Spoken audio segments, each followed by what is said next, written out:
अस्सलामुअलैकुम, मैं मोहम्मद अवैस आपसे मुखातिब हूँ। आज की अपनी इस वीडियो में रिव्यू करूँगा कार्टी5 टैबलेट का। कार्टी5 टैबलेट जो है ये एक डाइटरी सप्लीमेंट है और ये जॉइंट हेल्थ यानी कि जोड़ों की सेहत के लिए इस्तेमाल की जाती है।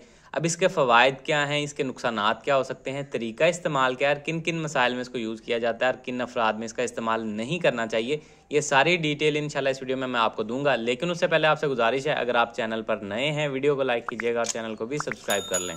तो चलते हैं अपने टॉपिक की तरफ। तो ब्रांड नेम है कार्टी5 और ये सेल लेबॉर्ट्रीज प्राइवेट लिमिटेड इसकी मार्केटिंग कर रहे हैं, जबकि इनको बना के कालगान फाइटो फार्मा प्राइवेट लिमिटेड दे रहे हैं। अच्छी अद्वियात बनाते हैं। कीमत की बात की जाए तो 1500 रुपये में आपको 30 टैबलेट्स की पाकिस्तानी मार्केट में अवेलेबल हैं। अब बात कर लेते हैं इसके कंपोजिशन या फार्मूला की। तो नाम से ही जाहिर कार्टी5 5 चीज़ें इसमें ऐड की गई हैं। तो सबसे पहले आ जाता है ग्लूकोजामाइन और कॉन्ड्राइटिन सल्फेट। ये दोनों चीज़ें आपके कार्टिलेज को प्रोटेक्ट, कार्टिलेज अब क्या पिक्चर साथ में चल रही है, जोड़ों में अल्लाह पाक ने हड्डियों के एंड पे और दरमियान में एक कुशन सा रखा है। ठीक है, ये कुशन क्या करता है, ये प्रोटेक्ट करता है आपके जोड़ों को आपस में और हड्डियों को टकराने से। क्योंकि अगर हड्डियां आपस में टकराती हैं तो फिर डैमेज, रगड़ की वजह, फ्रिक्शन की वजह से वहाँ पे सोजश और दर्द तकलीफ होना स्टार्ट हो जाती है। तो अल्लाह पाक ने इस चीज़ से बचाने के लिए ये कुशन रखे हैं ताकि आपकी हड्डियां आपस में टकराएं नहीं, रगड़ नहीं खाएं, जिसकी वजह से दर्द और सोजश ना हो। ठीक है, लेकिन वक्त के साथ साथ ये जो कार्टिलेज है ये डैमेज हो जाता है या कमज़ोर पड़ जाता है, जिसकी वजह से फिर हड्डियां आपस में टकराना स्टार्ट हो जाती हैं और उनमें रगड़ की वजह से वहाँ पे दर्द, तकलीफ और सोजश और बाज़ औक़ात ब्लीडिंग होना स्टार्ट हो जाती है, जिसकी वजह से जोड़ सोजश का शिकार होते हैं, तो फिर तकलीफ होती है। तो ऐसी कंडीशन में ये ग्लूकोजामाइन और कॉन्ड्राइटिन सल्फेट कार्टिलेज को प्रोटेक्ट करने और रिपेयर करने में मदद देते हैं, जिसकी वजह से ऐसी कंडीशंस कम देखने में मिलती हैं। इसके बाद आ जाता है एमएसएम से मुराद है मिथाइल सल्फोनाइल मीथेन।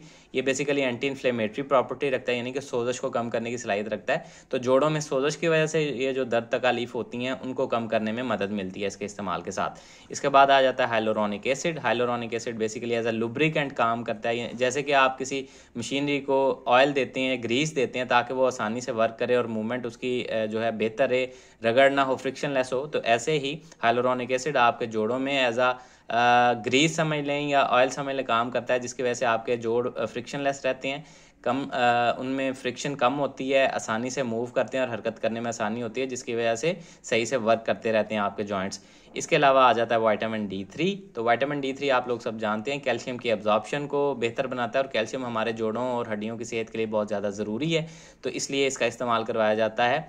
तो बेसिकली कुल मिला के अगर बात की जाए तो ये दवा आपके जोड़ों में दर्द तकलीफ़ को कम करने में, सोजश को कम करने में, जॉइंट्स की मोबिलिटी यानी कि हरकत को बेहतर बनाने में, कार्टिलेज को प्रोटेक्ट करने और रिपेयर करने में और हड्डियों की सेहत को बेहतर रखने के लिए इस्तेमाल करवाई जाती है। और ज़्यादातर इसका इस्तेमाल ऑस्टियोआर्थराइटिस वाले पेशेंट यानी कि ऐसे मरीज़ जिनके जोड़ों में जिनके जोड़ कमज़ोर हो जाते हैं वक्त के साथ साथ, उनमें सोजश और दर्द तकलीफ होती है उनमें, और रूमेटॉइड आर्थराइटिस यानी कि गैंठिया वाले मरीज़, उनमें इसका ज़्यादा इस्तेमाल देखने में मिलता है। अब अगर बात की जाए इसके नुकसानात की तो ऐसा कोई ज़्यादा साइड इफेक्ट्स नहीं है। अलबत्ता कुछ अफराद अगर इससे एलर्जिक हों तो जिसम पे कोई खारिश या एलर्जी वगैरह देखने में मिल सकती है, या स्टमक अपसेट, उल्टी मतली की कैफियत आपको देखने में मिल सकती है।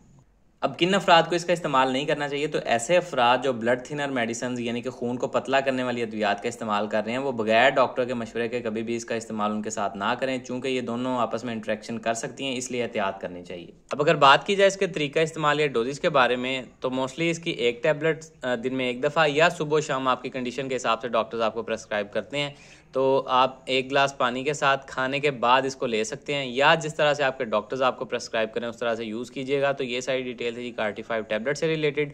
उम्मीद है आप लोगों को पसंद आई होगी। वीडियो पसंद आई है वीडियो को लाइक कीजिएगा, चैनल को सब्सक्राइब कीजिएगा। अल्लाह हाफिज़।